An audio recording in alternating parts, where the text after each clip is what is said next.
We all could see, if we look closely, that new technologies have fundamentally altered our lives and our world. It used to be possible to live lives of what you might call practical obscurity. Most of our activities were unobserved, they were unrecorded, except by the people immediately around us. So consider some common technologies. The telephone. There are probably people in this room who don't remember when the telephone was connected by a cord to something on the wall.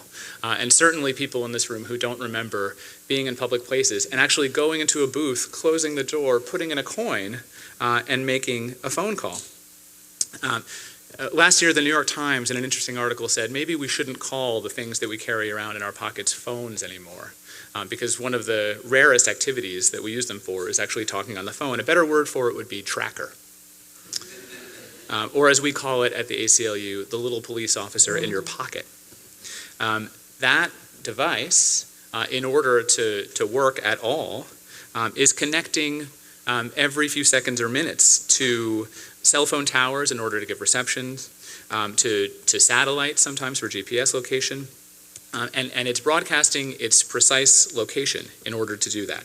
And your location actually says a fair amount about you, as one federal court described it.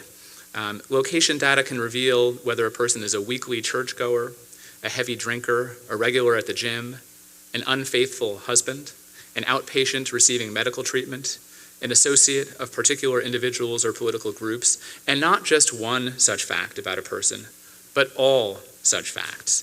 And this data, which is generated just by your using and carrying this phone, and which never existed before, is of great interest to the government.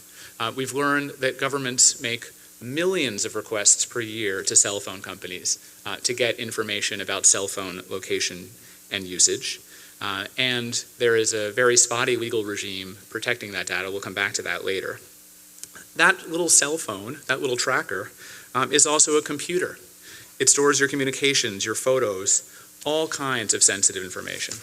All right, what about mail and sending letters? I'm old enough that I used to write letters home from summer camp and send postcards from the places that I went. We now live in a world where virtually nothing is deleted, that it is stored, essentially forever in a digital cloud, sometimes with unpredictable consequences. Consider the case of Professor David Petraeus of the City University of New York, whose email proved to be his undoing, even though he wasn't suspected of any wrongdoing. And again, here we have inadequate legal protections. At least under statutory law, there's no requirement always to get a warrant to get an email. In practice, probably the cops are getting a warrant to get emails, but the law has not kept pace here. But we could go down the list.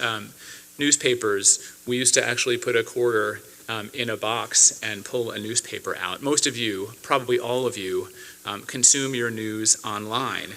Your reading is being tracked by companies that are trying to link every single one of your clicks to your identity. Shopping, the same thing. We used to go to used bookstores and record stores and thumb through things. When you do that online, imagine the real-life equivalent of somebody following you around with a clipboard everywhere you went in a store, and not just writing down what you buy, but writing down every single thing you look at. One thing that relates to all of this, and I think maybe one of the most important things that I'm going to say tonight about the technology of surveillance, that in the past it used to be extremely expensive to store data like this. That is not the case anymore. It used to be that companies and governments had to make decisions about what they were going to keep. In 1980, the hard drive storage cost per gigabyte was about $100,000. Now it's under 10 cents, which makes it virtually free.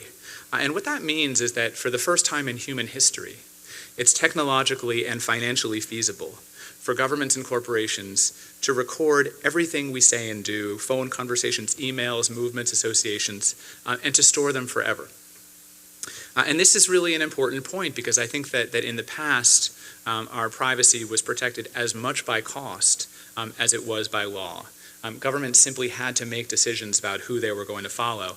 Now they don't have to make those kinds of decisions anymore.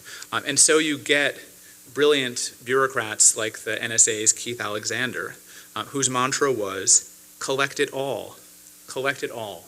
The authorities will follow, the uses will follow, but for now, let's collect it all.